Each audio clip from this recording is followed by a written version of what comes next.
ఈ చట్టం సరే నీతి ఆయోగ్ వాళ్ళు మనకు పంపించారు. ఒక ప్రణాళికా విభాగం నీతి ఆయోగ్ వాళ్ళు ఒక మోడల్ యాక్ట్ తయారు చేసి అన్ని రాష్ట్రాలకే పంపించారు. మన రాష్ట్రానికి కూడా పంపించారు. నీతి ఆయోగ్ ప్రణాళిక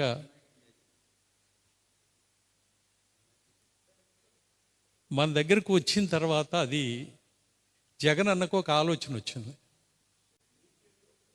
నీతి ఆయోగ్ అనేటువంటిది ప్లానింగ్ కమిషన్ వాళ్ళు ఇదే యాక్ట్ని ఒక మోడల్ యాక్ట్ తయారు చేసి అన్ని రాష్ట్రాలకి పంపించారు. అది మన రాష్ట్రానికి కూడా వచ్చింది. రాగానే ఈ జగన్ అన్నకు వచ్చిన ఆలోచన ఏంటంటే ఈ యాక్ట్ ప్రకారం ఒక రీసర్వే జరిగి, అంటే సెంట్రల్ గవర్నమెంటు ఈ పంచాయతీరాజ్ వ్యవస్థ ఆ డిపార్ట్మెంట్ ద్వారా మొత్తం నేషన్ మొత్తాన్ని సర్వే చేయటానికి ఒక స్కీమ్ పెట్టింది. ఆ స్కీమ్ ద్వారా ఇక్కడికి వచ్చింది అది. అంటే ఇప్పుడు ఈ డబ్బులేమో వాళ్ళు ఇస్తారు, ఈయన రీసర్వే అని చెప్పి స్టార్ట్ చేసి ఈ సర్వేలో ఆయనకు కావాల్సింది ఏంటి అని అంటే శాశ్వత భూ హక్కు పథకం, జగనన్న శాశ్వత భూ హక్కు పథకం. అంటే మన భూమికి ఆయన పథకం, జగనన్న శాశ్వత భూ హక్కు పథకం. ఈ పథకంలో ఆయన చేసేది ఏంటని చెప్పేసినంటే మన హక్కు పత్రాల మీద ఆయన బొమ్మ, మన భూమి మీద వేసే రాయి మీద ఆయన బొమ్మ. అంటే ఎక్కడ పట్టినా ఆయన బొమ్మ కనపడాల. అది ఆయన కనపడబోయేటువంటి ఉపయోగం ఈ చట్టంలో. నాకు అర్థమైంది చెప్తాం. ఇప్పుడు ఏం జరగబోతుందంటే ఈ చట్టం అనేది ఇది 19 డిసెంబర్లో 2019 డిసెంబర్లో ఇక్కడికి వచ్చింది. దాని వెంటనే 2020లో పార్లమెంట్లో పెట్టారు. రాష్ట్రపతి అసెంట్ కోసం 3 years డిలే అయింది. ఎందుకంటే కొన్ని కేంద్ర ప్రభుత్వం అంటే పార్లమెంట్లో చేసిన చట్టాల్లో రిపగ్నెంట్గా, అంటే వ్యతిరేకంగా ఇక్కడ స్టేట్ గవర్నమెంట్ ఏదన్నా చట్టం చేయాలంటే ఈ చట్టాన్ని రాష్ట్రపతి ఆమోదిస్తే తప్ప చెల్లదు. అందుకని రిజిస్ట్రేషన్ యాక్టు, తర్వాత స్పెసిఫిక్ రిలీఫ్ యాక్టు, తర్వాత ఈ లిమిటేషన్ యాక్టు, వీటిల్లో అమెండ్మెంట్స్ తీసుకొచ్చారు దీంట్లో. అందుకని ఇది రాష్ట్రపతి దగ్గరకు పోయింది. రాష్ట్రపతి ఆమోదం వచ్చేటప్పటికే నిన్నటి దాకా టైం పట్టింది. ఏది అక్టోబర్ 2023 దాకా. అందుకని ఏం చేశారు అని అంటే పట్టాదారు పాస్బుక్ యాక్ట్లో అమెండ్మెంట్స్ తీసుకొచ్చి రీసర్వే స్టార్ట్ చేసేశారు. ఇప్పుడు యాక్చువల్గా ఈ యాక్టు కింద ఏమేం చెయ్యాలో అవన్నీ ఇప్పుడు జరిగిపోతున్నాయి. ఏది రీసర్వే పేరుతోటి చాలా గ్రామాల్లో వీళ్ళ భూమి వాళ్ళకి రాస్తున్నారు, వాళ్ళ భూమికి వీళ్ళకి రాస్తున్నారు. లోకల్గా వాళ్ళు చెప్పినటువంటి ప్రకారం వాళ్ళు ఇష్టం వచ్చినట్టు చేస్తూ ఉన్నారు. మా గ్రీవెన్స్ ఏంటంటే అడ్వకేట్స్గా మెయిన్గా మా గ్రీవెన్స్ ఏంటనంటే హక్కు అనేది కోర్టులు తేల్చాల్సిన, అంటే లాఫుల్ రైట్. హక్కు అనేటువంటిది a legal right that should be decided by a court of law. Yes, not by revenue officials who are executive, who are subordinates to the political government. వాళ్ళ చేతుల్లో పెడితే ఏం జరుగుతుంది అనేటువంటిది ఇప్పుడు దాకా అందరు చెప్పారు. అందుకని అది కాదు, ఖచ్చితంగా ఇది కోర్టులు డిసైడ్ చేయాలి. హక్కుని కోర్టులు డిసైడ్ చేయాలి. డిస్ప్యూట్ లేనటువంటి హక్కుల్ని ప్రభుత్వం ఏ పత్రంలో రికార్డ్ చేసినా ఎవరికి అభ్యంతరం లేదు. ఇప్పుడు దాకా పట్టాదారు పాస్బుక్ యాక్ట్లో టైటిల్ డీడ్ అన్నారు, పాస్బుక్ అన్నారు, చాలు కదా. మరి ఇదెందుకు అని చెప్పేసానంటే ఈ యాక్ట్లో ఒక మాట రాశారు.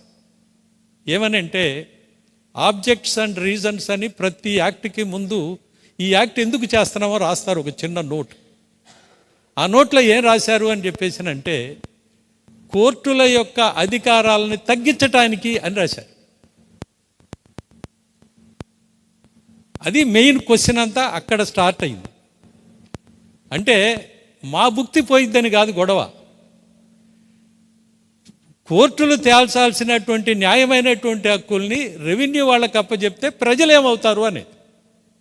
ఎందుకంటే మేము ఆర్డీఓ దగ్గరికైనా పోయి ఆర్గ్యుమెంట్ చెబుతాం, ఎంఆర్ఓ దగ్గరికైనా పోయి ఆర్గ్యుమెంట్ చెబుతాం, మాకు పోయేదేం లేదు. మాకు బ్రీఫ్ వస్తుంది, సమస్య వచ్చినాక మా దగ్గరికి రావాల్సిందే. అది రెవెన్యూ వల్ల వచ్చినా వస్తుంది, ఇంకోళ్ళ వల్ల వచ్చినా వస్తుంది, మాకు పోయేదేం లేదు ఇందులో. కానీ మెయిన్ క్వశ్చన్ ఏమవుతుందని అంటే, వాళ్ళ చేతిలో పెట్టిన తర్వాత ఎమ్మెల్యే గారు ఎవరికి ఫోన్ చేస్తే వాళ్ళకి చేస్తాడంతే. అట్లా కలెక్టర్ గారి దగ్గరికి అప్పీల్ అట, కలెక్టర్ గారు ఎవరికి చెప్తే వాళ్ళకి చేస్తాడు. ఇక ఈ రకమైనటువంటి వాళ్ళ చేతుల్లో చట్టాలని హక్కుల్ని పెట్టేసేస్తే సామాన్యమైనటువంటి ప్రజానీకం ఏమవుతారు? దీన్ని అమలు అనేటువంటిది స్టార్ట్ చేసి వాళ్ళ బొమ్మలు వేసుకోవటానికి అడావుడిగా ఇప్పుడు ఎక్కడ చూసినా కూడా ఇక మన హక్కుపత్రాల మీద వాళ్ళు బొమ్మలు ఏంటండి? మా తాతగారు నాకు ఇచ్చినటువంటి ఆస్తి మీద నీ బొమ్మ ఏమిటి? నా భూమిని ఐడెంటిఫై చేయడానికి వేసే రాయి మీద నీ బొమ్మ ఏమిటి?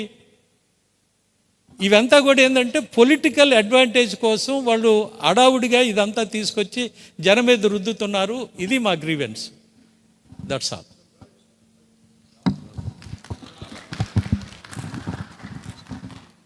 అంటే యాక్చువల్గా భూ హక్కు యాజమాన్య చట్టం ఏపీ తీసుకొచ్చిన చట్టాన్ని రద్దు చేయమని కోరుతూ అనేక రకాలుగా ఆంధ్రప్రదేశ్లోని అన్ని బార్ అసోసియేషన్లు ముందు నిరాహార దీక్షలు, అలానే కలెక్టర్లకి వినతి పత్రాలు అన్నీ తెలియజేస్తూ నిరసన చేస్తూ, అంటే కోర్టు విధులని మనం బహిష్కరించుకొని పోరాటం చేస్తుంటే చాలామంది అదేదో న్యాయవాదుల వరకే అనుకుంటున్నారు.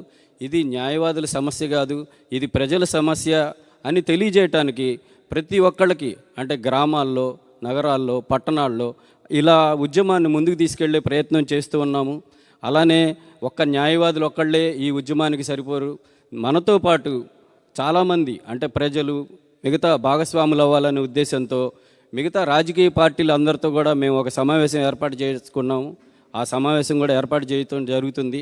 అలానే పొలిటికల్ పార్టీలు కూడా మాతో పాటు సహకరిస్తే ఇంకా ఈ ఉద్యమాన్ని ముందుకు తీసుకెళ్ళొచ్చు అనే ఉద్దేశంతోనే మేము అన్ని రకాల రాజకీయ పార్టీలకు కూడా ఒక వినతి పత్రం అందించడం జరుగుతుంది.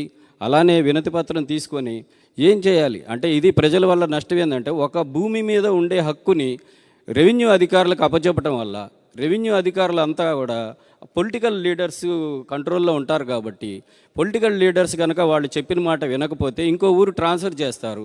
ఒక జడ్జికి ఉండే అధికారాలు, న్యాయమూర్తికి ఉండే అధికారాలు, తీర్పుల్ని పక్కన పెట్టి ఒక రెవెన్యూ అధికారులకి ఆ అధికారం మొత్తం అప్పచెప్తే ఎలా నష్టపోతారు? పొలంలో ఇప్పుడు అనేక రకాలుగా జరుగుతున్నాయి తప్పులు. పట్టాదారు పాస్ పుస్తకాలు కంప్యూటర్లో ఎక్కించేటప్పుడు, పట్టాదారు పాస్ పుస్తకంలో 2 ఎకరాలు ఉంటుంది, వాళ్ళు రికార్డులో ఎక్కించేటప్పుడు ఏమన్నా 1.5 ఎకరమే ఎక్కిరిస్తారు. ఆ ఎక్కించిన దాన్ని మళ్ళీ తీసుకుంటాం కోసం అనేక రకాలుగా రెవెన్యూ అధికారులని, పొలిటికల్ లీడర్స్ని ఇన్ఫ్లుయెన్స్ చేసి అది మార్పించుకోవడానికి ఎంత కష్టపడుతున్నామో మనం చూస్తూనే ఉన్నాము.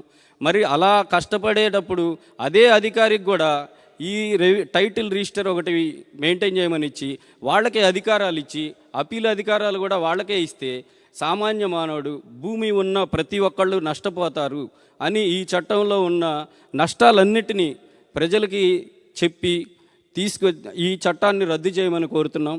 మనకి ఇంకో సెంటిమెంట్ ఏంటంటే, పవన్ కళ్యాణ్ గారు ఏ విషయాన్ని పట్టుకున్నా, ఏ పోరాటం చేసినా అన్నీ గెలుస్తూ వస్తున్నారు. ఏ గవర్నమెంట్ ఉన్నా కూడా ఆయన ఒకటి పట్టుకుంటే ఒక తీర్మానం కానీ, ఒక ఉద్యమం కానీ, ఆ ఉద్యమాన్ని చివరి దాకా తీసుకెళ్తారు. ఈ మధ్యలోనే రిజల్ట్ కూడా ఏ గవర్నమెంట్ ఉన్నా వస్తుంది. అలాంటి సెంటిమెంట్తో మేము కూడా మీకు కలిసి మా న్యాయవాదుల తరఫున, అందరి తరఫున ఈ భూ హక్కు చట్టాన్ని రద్దు చేయమని కోరుతూ ఒక వినతి పత్రం కూడా ఇద్దాం అనుకుంటున్నాం సార్. ఆ ఉద్దేశంతో వచ్చాం. మీరు మా వినతి పత్రాన్ని పరిశీలించి ఆ భూ హక్కు చట్టాన్ని రద్దు చేయించడానికి మాకు సహకరించవలసిందిగా కోరుతున్నాం. మీ మద్దతు కావాలని మేము ఇంత దూరం వచ్చాం sir. Thank you very much.